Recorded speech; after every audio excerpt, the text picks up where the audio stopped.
హనుమంత్ గారు. బాబు గారు, పార్వతి రావటం లేట్ అవుతుందనుకుంటా. వచ్చేస్తుంది బాబు. నో హరీ, నిదానంగానే రానివ్వండి. రేపిద్దరం కలిసి గుడికి వెళ్ళాలని అమ్మ చెప్పింది. ఈ మాట పార్వతితో చెప్పండి. మార్నింగ్ రెడీగా ఉంటుంది. అట్లాగే బాబు గారు. సరే మరి, నేను వస్తాను. బాబు గారు, మీరు రమ్మన్నప్పుడు అది బయటికి రాలేదు. ఇప్పుడు మీరు వస్తే ఏమో నా కూతురు ఇంట్లో లేదు. తప్పుగా అనుకోలేదు కదా బాబు? అలా ఎప్పుడూ అనుకోకండి. ఇప్పుడు పార్వతిని అర్థం చేసుకోకపోతే జీవితాంతం ఎలా చూసుకుంటాను చెప్పండి. వస్తానండి. సరే, వెళ్ళొస్తాను.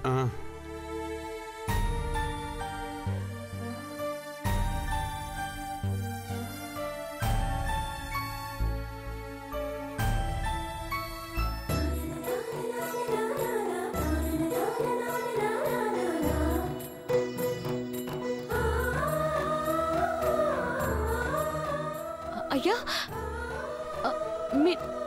మీరే కదా ఆయుర్వేద మంది ఇస్తానన్నారు. గతం గుర్తొస్తుందని చెప్పినారు కదా. మా పెద్దబాబు గారికి ఆ మంది ఇయ్యండి అయ్యా. ముందు నీ పరిస్థితి చూడమ్మా.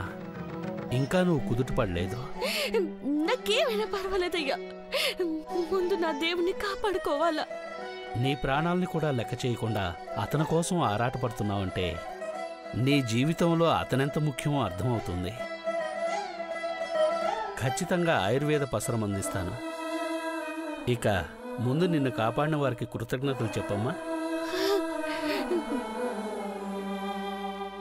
మీరు నన్ను కాపాడి మా పెద్దబాబు గారిని కూడా కాపాడినట్టయినది. దేవుడు మిమ్మల్ని చల్లగా చూడాలా. పర్వాలేదమ్మా. వస్తాను స్వామి, వస్తాను స్వామి. వెళ్ళండి. ఉండమ్మా.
ఈ మందు చాలా జాగ్రత్తగా వాడాలి.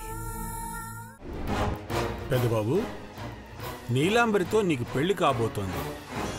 నీకు ఏ అవసరం వచ్చినా తను హెల్ప్ చేస్తుందని నీకు తెలుసు కదా. పార్వతిని ఎందుకు రమ్మన్నావు?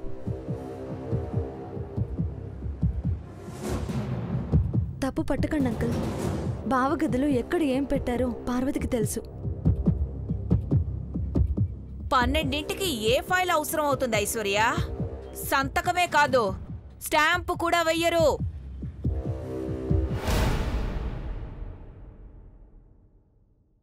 మీరు ఊహించుకోవడం ఎందుకు? బ్రోని అడిగితే చెప్తాడు కదా. బ్రో, పార్వతిని ఎందుకు రమ్మన్నావు? పార్వతి నా దగ్గర ఉండాలి మహి.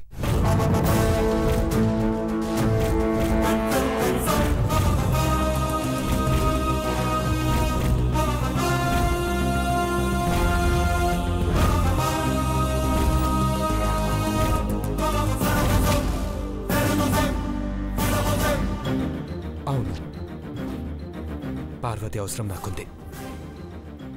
నా గతాన్ని గుర్తుకు తెచ్చుకోవాలంటే పార్వతి ఉండాలి.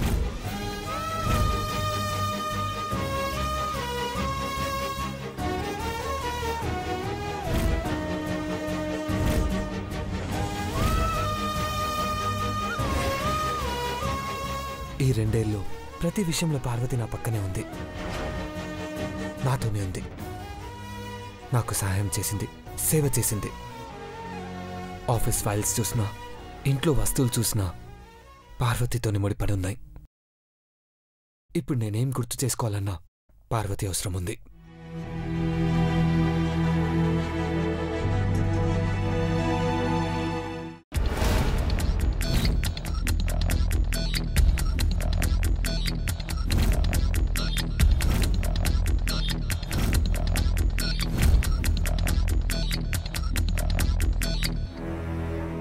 నాకు గతం గుర్తులేదు, కానీ ఆ గతంలో ఏదో ఒక జ్ఞాపకం నన్ను వెంటాడుతుంది. నా దగ్గరే ఉన్నట్టు, నన్నే వెంబడిస్తున్నట్టు, నా హృదయానికి దగ్గరగా నా నీడలా ఉంటుంది.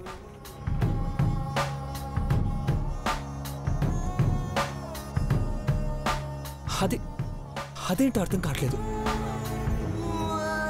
అందుకే పార్వతి నా దగ్గరే ఉండాలంటున్నాను. బ్రో చెప్పింది కరెక్ట్ మామ్. నేను తోడబుట్టిన వాడినైనా నాకన్నా పార్వతి ఎక్కువ తెలుసుకోగలిగింది. అపార్థం చేసుకోవాల్సింది ఏం లేదు లేక.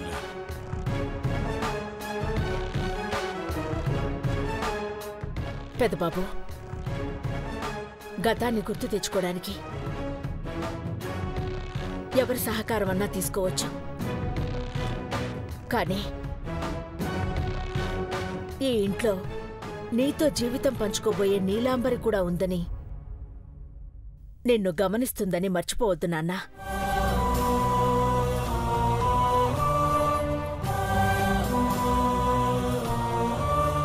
పార్వతి, అమ్మగారు, పెద్దబాబుకి అవసరమైన విషయాల్లో హెల్ప్ చేయి, కానీ పర్సనల్ విషయాల్లో తలదూర్చుకో.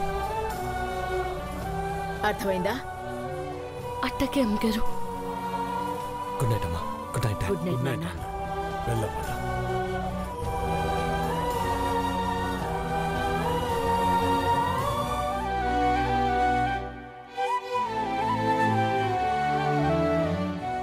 నా దేవుణ్ణి కాపాడుకోనికి మీరు ఈ మాత్రం దయ చూపిస్తే చాలమ్మగారు, చాలు.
నమస్తే ఆంటీ.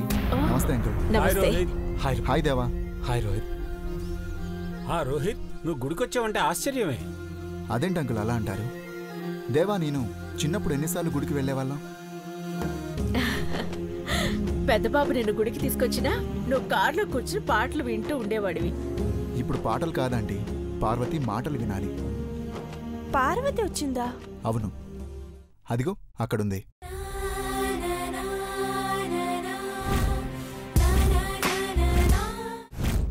ఆంటీ, ముడుపు తీసుకురాలేదు. అక్కర్లేదమ్మా. దేవా ప్రేమించిన అమ్మాయిని పెళ్లి చేసుకోవాలని మొక్కుకుని ముడుపు కట్టాను.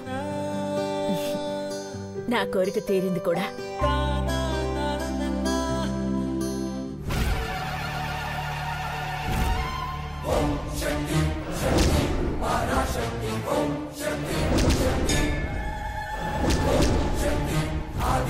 పరాశక్తి ఓం